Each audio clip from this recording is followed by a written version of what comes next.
Vamos a recibir con un fuerte aplauso a Ricardo Silva Santesteban. Él es, bueno.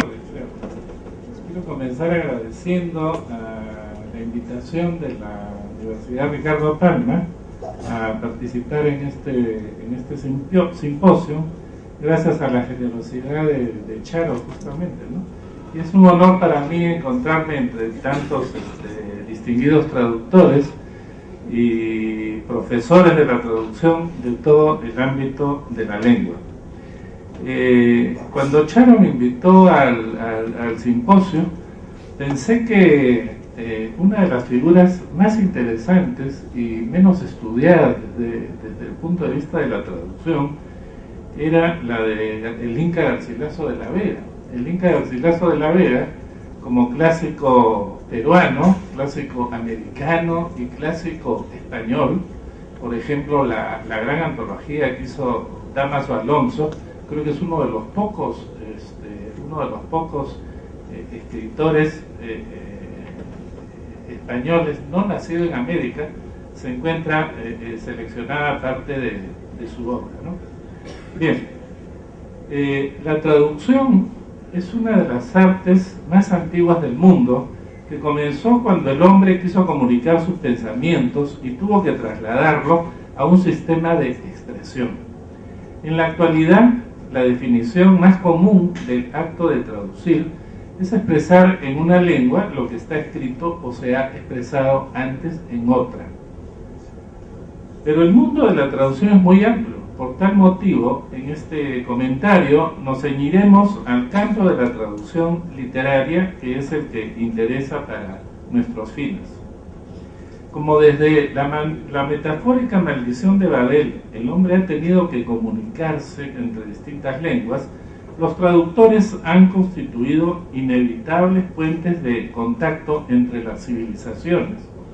La muestra más conocida de la antigüedad es la famosa piedra de Rosetta, que contenía un decreto de los sacerdotes de Menfis en 3 idiomas: jeroglíficos egipcios, escritura demótica y griego. La traducción, pues, era en la antigüedad, como lo es ahora, tan necesaria como inevitable. En la actualidad puede observarse con facilidad la cantidad de versiones que tuvo a distintos dialectos e idiomas un texto tan antiguo como el poema de Gilgamesh, asirio. Por su parte, los persas tradujeron a los griegos.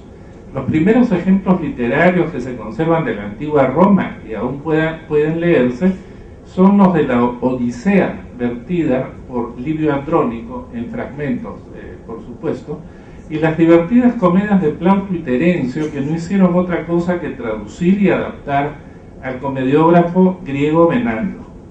Las grandes traducciones latinas son por demás conocidas, pero por desgracia se encuentran perdidas. ¿Cuánto no daríamos por poder leer, aunque fuera en traducción, el Prometeo libertado de Esquilo, que realizó Marco Tulio Cicerón? Las traducciones medievales tienen como monumento principal la de la Biblia que realizó San Jerónimo y que es conocida como la Vulgata. Pero la Biblia fue traducida también a muchas lenguas. En España, país invadido y habitado por los musulmanes, la traducción se incrementó por ese motivo y existen múltiples ejemplos de obras que se aposentaron en el castellano trasegadas a través del árabe.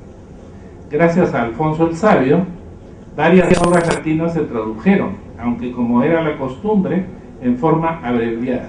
Ejemplos: la Farsalia y las Heroidas. En el caso de España, las traducciones del periodo renacentista son fundamentales como ejemplos de alta escritura y de gran poesía.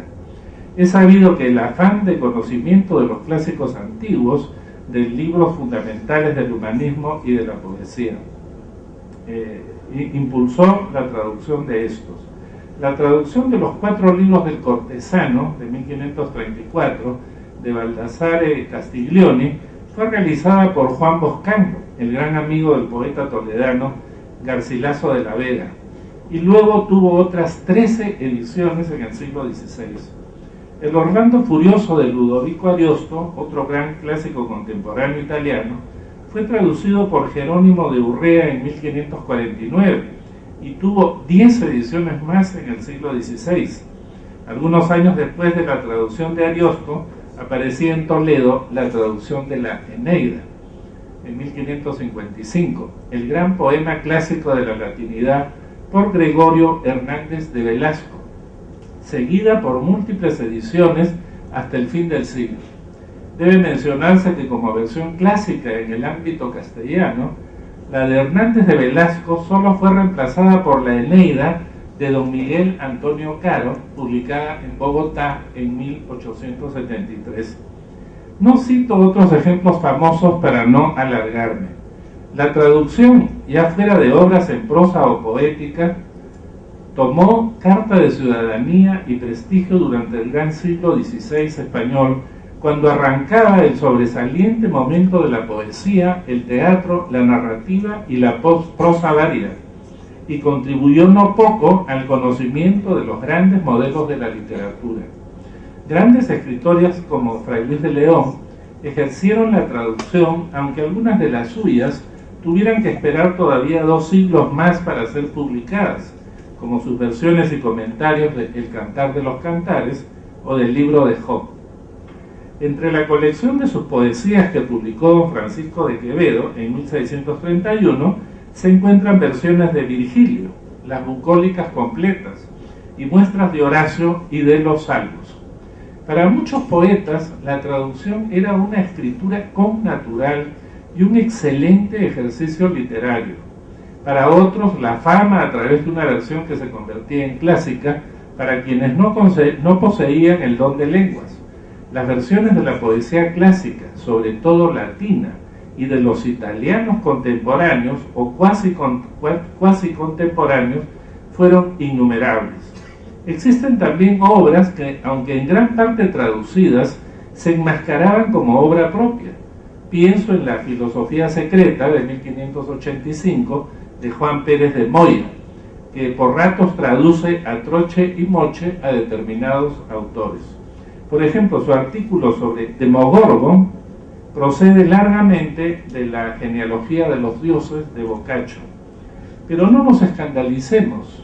En el Renacimiento se tomaba prestado con generosidad y no era necesario devolver la cortesía citando fuentes que todos conocían ampliamente. La traducción de otros clásicos fue abundante durante el siglo XVI. La Ulixea de 1550 de Homero, realizada por Gonzalo Pérez, aparece en Amberes. Cerca de la publicación de la traducción del Inca en 1590, aparecen 3 versiones de la Metamorfosis de Ovidio, realizadas por Antonio Pérez Sigler, 1580, Felipe May, 1586, y Pedro Sánchez de Viana, 1589. Se trata pues de un momento de efervescencia de traducciones que han tomado ya carta de ciudadanía en las letras españolas. Durante el siglo XVI, la traducción en el Perú cumple primero con el fin práctico de comunicación, y parte de ella se encuentra en la obra de los cronistas que escribieron sobre la civilización incaica y transmitieron la mayor parte de traductores anónimos, mitos, leyendas e historia incaica. Estos textos se encuentran desperdigados y hay veces que solo llenan de media página a 2 de una extensa crónica. Existen otros casos más extensos. El propio Inca Garcilaso, nacido en el 1539 y fallecido en 1616, es actor principal de la historia de la traducción peruana durante el siglo XVI, que podemos llamar sin ninguna duda el siglo de oro de la traducción en el Perú, gracias a las versiones de Juan de Betanzos, Suma y Narración de los Incas, recién publicada completa en 1987, Enrique Garcés, los sonetos y canciones de Francisco Petrarca, los Luciadas y del reino y de la institución del que ha de reinar, todos de 1591, Cristóbal de Molina, los signos quechuas de Viracocha, Diego Dávalos y Figueroa, poesía italiana del Renacimiento, Fray Jerónimo de Oré, himnos en quechua y en latín, y Diego Mejía Fernangil, Las Heroidas y el In Ibi de Ovidio. La primera gran obra escrita por el Inca es precisamente la traducción del himno de los 3 diálogos de amor de León Hebreo, de 1590, que apareció en Madrid, publicada por Pedro Madrigal. Los críticos de la obra del Inca Garcilaso se han preguntado con extrañeza por qué comienza como traductor y por qué como una obra neoplatónica. ¿Por qué alguien identificado con el mundo